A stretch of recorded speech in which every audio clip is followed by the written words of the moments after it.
Welcome to Lecture 3.5, the determinant and trace of a matrix. In the previous lecture, we learned about how the determinant can be defined for an arbitrary linear map without a choice of basis.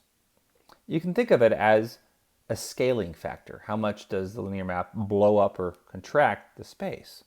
However, it's not quite so easy to define it that way because we could be over a finite field or some other exotic field where volume is not quite so clear. So make sure that you go back and watch that first, because what we will do in this lecture is see what happens when we choose a basis. When we pick a basis, then we get a matrix. And so we want to interpret what the determinant is in matrix form, especially when thinking of alternating and linear forms of the column vectors. Okay, let's get started. The determinant of an n by n matrix can be thought of as an alternating and linear function of its column vectors. Remember how to think about this. If this was E1 and E2, and then we apply T, then that might send us to, maybe this is TE1 and TE2. So this square gets mapped to a parallelogram, and the determinant can be thought of as the signed area, the signed n-dimensional volume. So in this case, suppose this is area 1 and this is area, 4. The determinant is 4.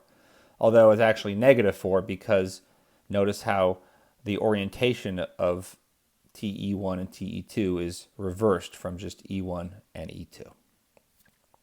And also remember that if we pick this as a basis, then TE1, the matrix that represents this transformation, the column vectors are just the images of the input vectors right here.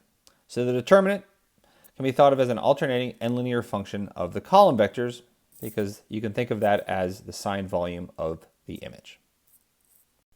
Let's use bilinearity to find a formula for the determinant of a 2 by 2 matrix. So I will use notation that you've likely seen before. Using this, it's like a absolute value symbol. So A11, A12, A21, A22. And I will show you how to manipulate this symbolically, but instead of just telling you how without motivation, I will, alongside, do it as a alternating bilinear function, so you can see why it's true, unlike, say, with long division way back in the day when you were just told how the process works. So the determinant of A is just the determinant of the column vectors, or it's a bilinear function of the column vectors.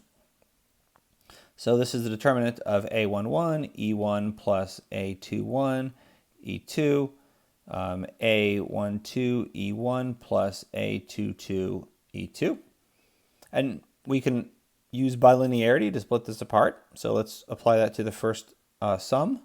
So we get a determinant of A11, E1, and A12, E1 plus A22, E2. And then the second term, the determinant of A21, E2, and then A12, E1 plus A22, E2. So we just broke this into two pieces. And now let's think about how that translates over here symbolically. So this thing here, we're basically breaking apart this first column into two pieces. So this first one is going to be A11, A12, A22 plus 0, A21, A12, A22. And now, of course, we can do the same thing, but for the second entry. So let's do that. This first one, we break apart into, so this becomes A11, A12, 0, 0, plus A11. And now we have a 0, 0, A22. And then we do the same thing here. First one is 0, A21, and now we're going to make the second one a 0, so we get A12, 0, and then the last one is 0, A21, 0, A22. So right away we can see that two of these are going to give us 0 because this first one and last one, there are rows equal to 0, or equivalently, the columns are scalar multiples of each other. So we only have two of these things left, and we think about what this corresponds to back here. It is just the determinant. So I'm gonna skip a few steps. You know, we can break this apart and get determinant of E11 and E11, and that's going to go to 0. That corresponds to these two terms. Sorry, the two terms that go to 0. And then what's left, these middle two terms, are going to be the determinant of A11, E1, and then A22, E2, plus the determinant of A21, E2, and A12, E1. So again, that's the second entry in the first column vector and the first entry in the second column vector. And now, of course, we can pull apart or pull out these constants. And so this first one we can write as A11, A22 times the determinant of E1 and E2. And the next one is A21, A12. Maybe I should have wrote those in the other order. Doesn't really matter. Times the determinant of E2 and E1. So symbolically down here, we can just pull out these constants, and I can write this as A11, A22 times the determinant of the identity, which we know is equal to 1. And then the next one, I'm going to do it in the opposite order. A12, A21 times the determinant of this permutation matrix. And we know that is, so this is going to be equal to 1. So this is A11, A22, because this is equal to 1, and this is going to be equal to -1, because if we permute the columns, that's an odd permutation, we get the identity matrix. And so and because the determinant is an alternating and linear form, it's skew symmetric, so that's going to make this minus A12, A21. So over here, that just means this is A11, A22 times 1, and now we can swap the order of these, and we get A12, A21 times the determinant of E1 and E2, which is equal to 1. Okay, so that is the determinant that you know and love of a 2x2, and we did it using bilinearity, and I showed you this neat little trick about how to reduce it using bilinearity in this matrix form.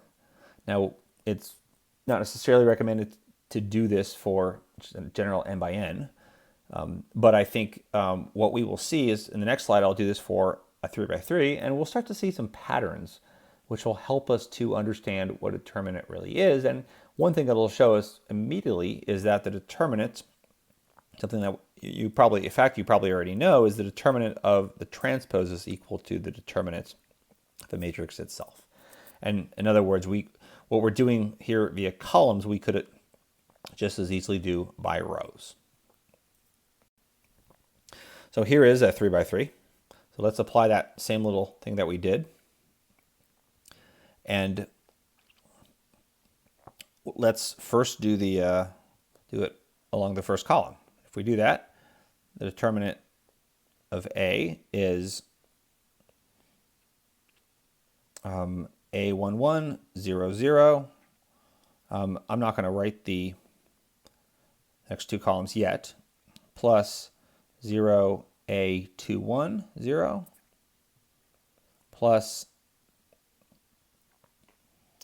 0, 0, A31.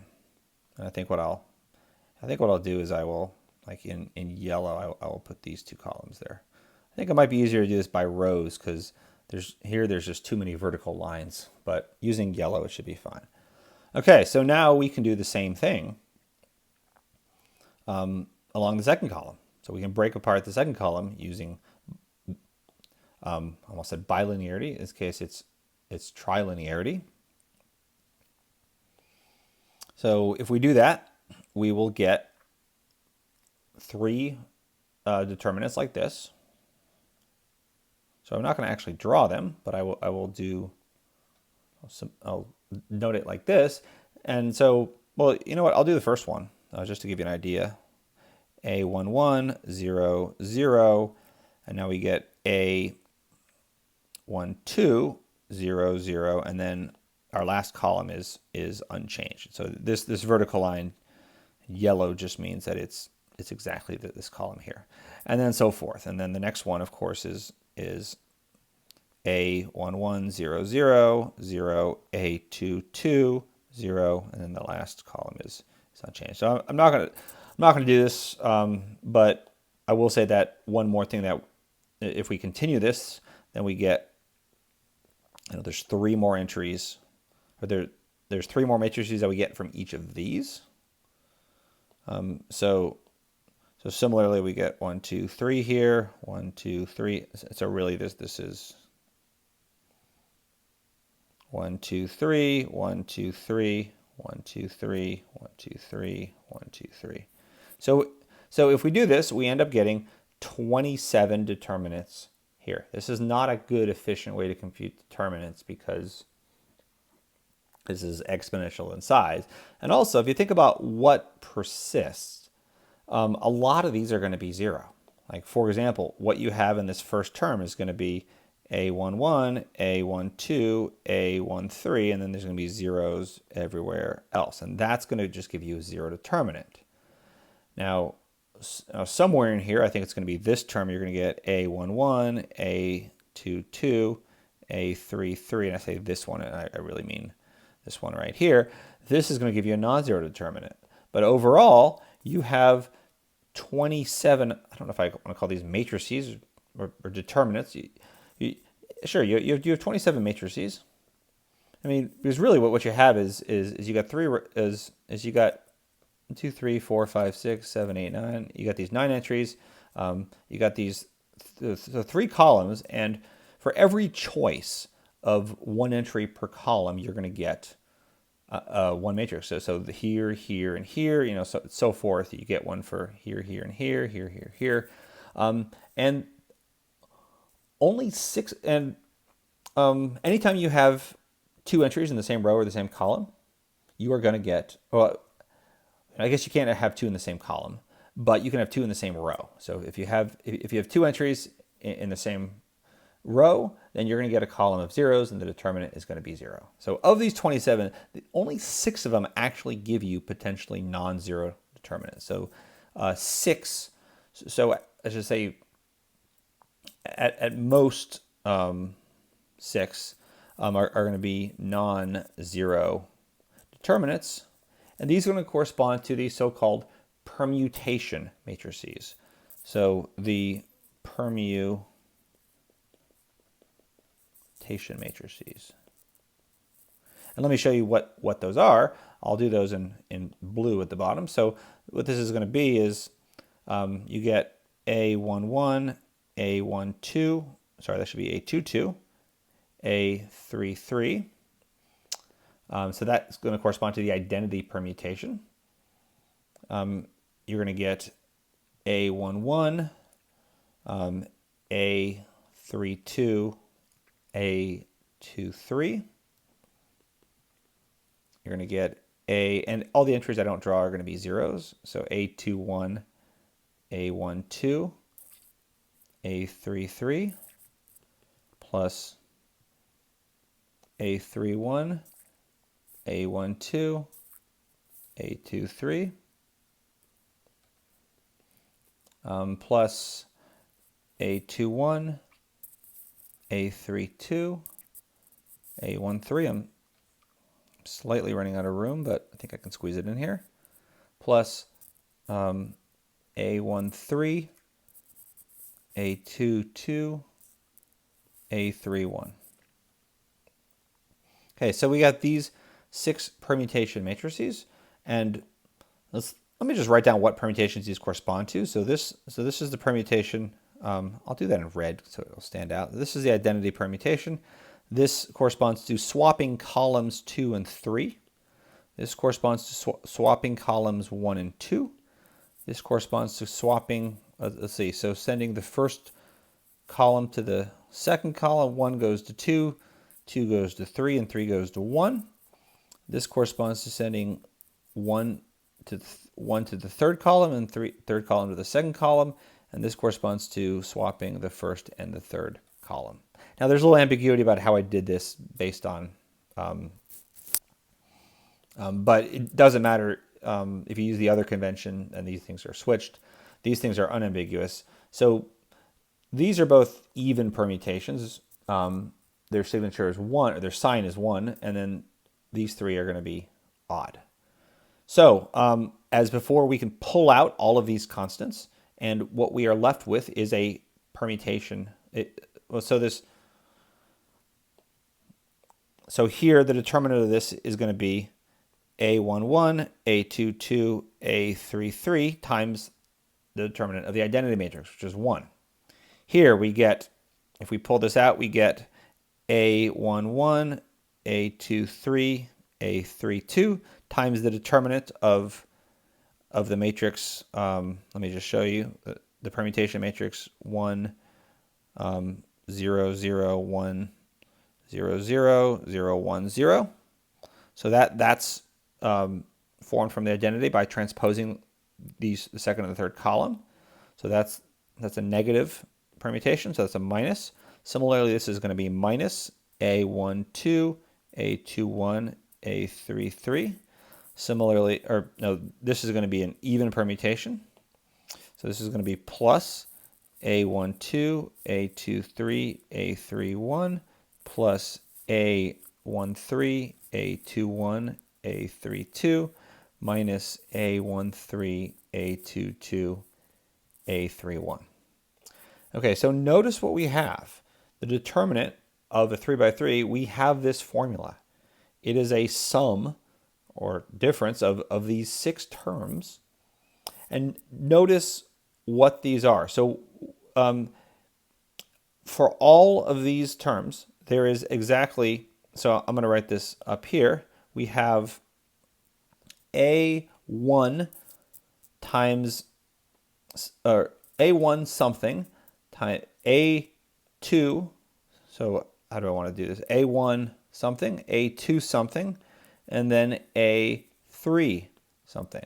And then what goes in that blank, it's some all 6 of the permutations of 1, 2, 3 go in there. So here we have, if you look at the second entries in these, we have 1, 2, 3, 1, 3, 2, 2, 1, 3, 2, 3, 1, 3, 1, 2, and 3, 2, 1. So I'm going to write this as 1 times pi of 1, pi of 2, pi of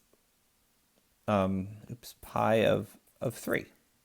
So we get all possibilities here, and then of course we have to multiply by the signature of pi. So that's one way to write the determinant of this. It's the sum over all of these for all permutations.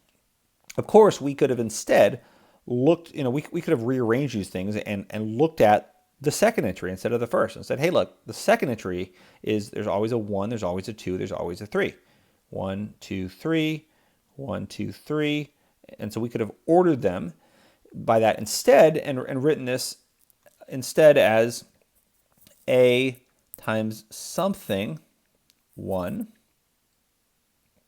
1. A times something 2. And then A times something 3. And of course that something would be pi of 1, pi of 2 for some permutation, pi of 3. Sometimes we want to put commas in here just so we can read it better. And the signature of pi goes out here. So we can think of this sum as in 2 different ways. So summing over all permutations of all products like this, or of all products like this. And you can think of one of these as permuting the columns and the other one as permuting the rows in all ways possible. Let me clarify that last thing I said. So if we look at this entry right here, A1, A2, A3. So this lies in the first row, this lies in the second row, this one lies in the third row. And the columns are permuted by pi. In contrast, over here, this entry lies in the first column, because the 1 is in the second entry. This lies in the second column, this lies in the third column. So now we're going column by column, but we are permuting the rows. So if we had done the same thing here, but instead of using bilinearity by, what we did is we took column 1 and we broke it apart. If we had instead taken row 1 and we had written, this as A11, 0, 0, plus 0, A12, 0, etc., we would have gotten this instead of that. This generalizes to n by n matrices in the obvious way. The determinant of A is the product of all possible products of coefficients like this, ranging over all permutations. So remember this first one is in row 1, the second one is in row 2, this last one is in row n, and then we are here permuting the columns according to pi. Now by symmetry, like what I showed you in the previous slide, we could just as easily do the same thing, but write A pi of 1, 1, A pi of 2, 2, and A pi of n, n.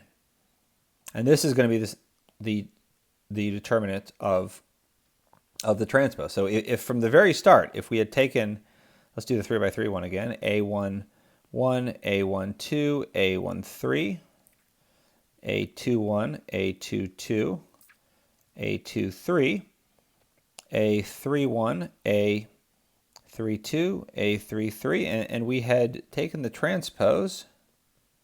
What we're doing is we're swapping rows with columns. So there, the rows would be, so let me put in those entries, would be A11, A21, A31, A12, A22, A32, A13, A23, A33.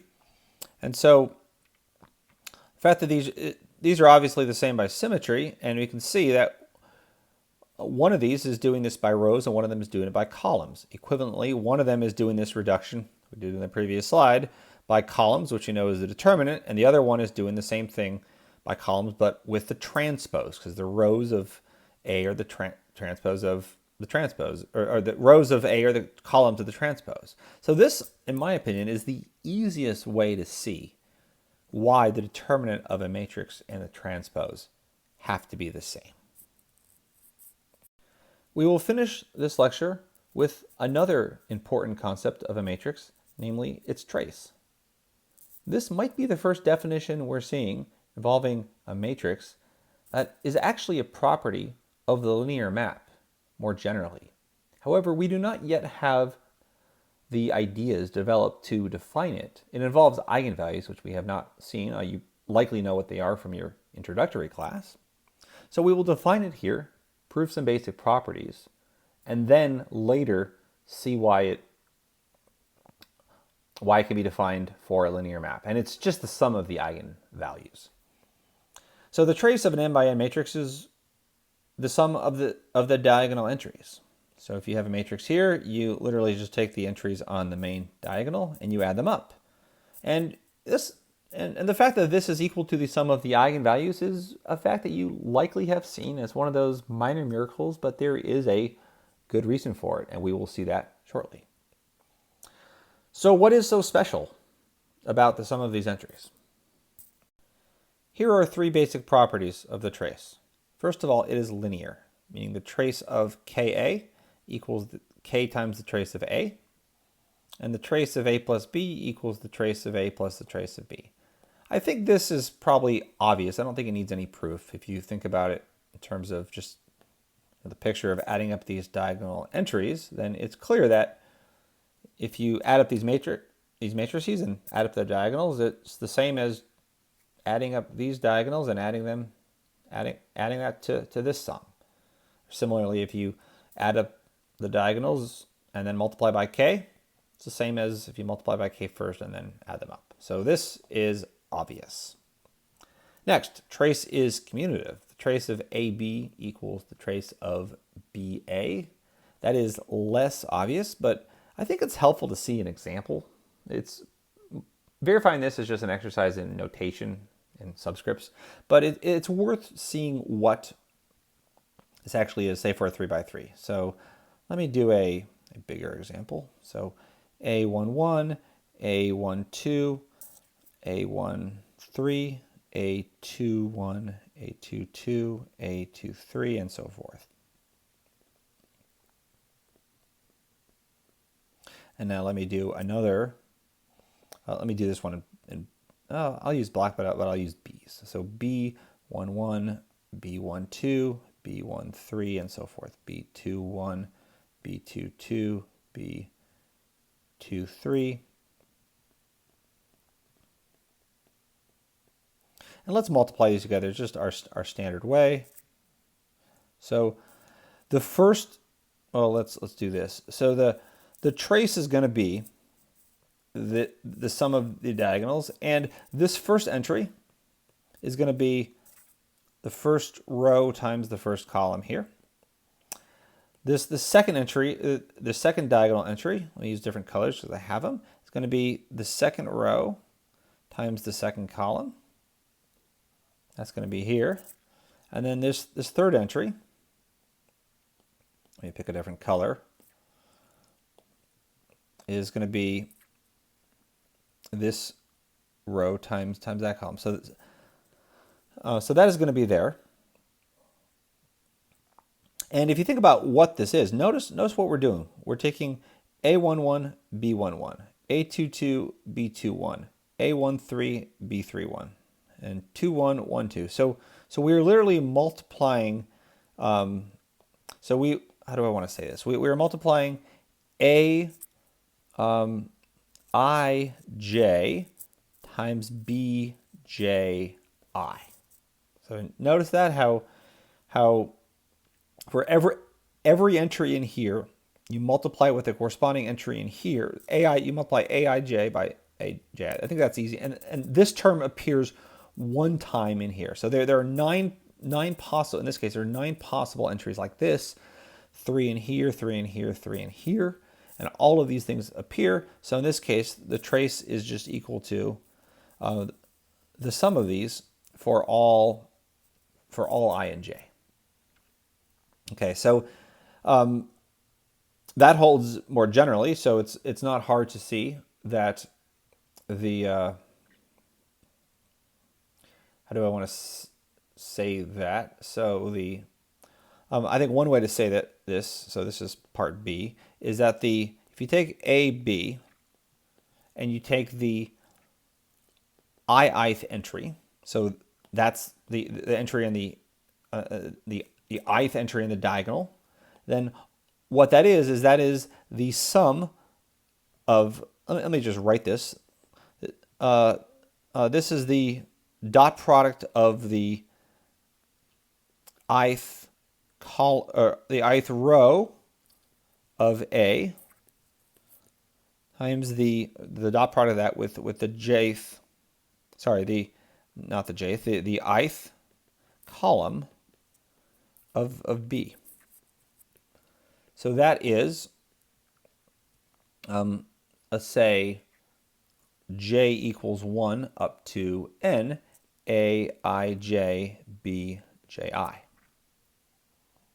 And now if we do this in the opposite order, B, A, I, now we get the ith row of B times the ith, make sure that definitely is an I, ith column of A.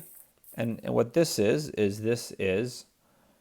j equals 1 up to n, B, I, j, A, j, I. And if you notice that just by swapping I and, these things are equal. Just by symmetry, these things are equal. What we are doing is we are, again, look at the matrix for the ij entry, we are multiplying by the ji entry, and we're adding all of those up. And these things say exactly the same thing. Okay, so that's why B is true. And then finally, the last one, why do similar matrices have the same determinant and the same trace? Let me do this one in red. Let's say that A equals P, B, P inverse. I have to do this for determinant and trace. So let's do the determinant first. The determinant of A is just the determinant of P, B, P inverse. And this is easy. This is the determinant of P times the determinant of B times the determinant of P inverse. And we already know that these things are non-zero and reciprocals of each other. I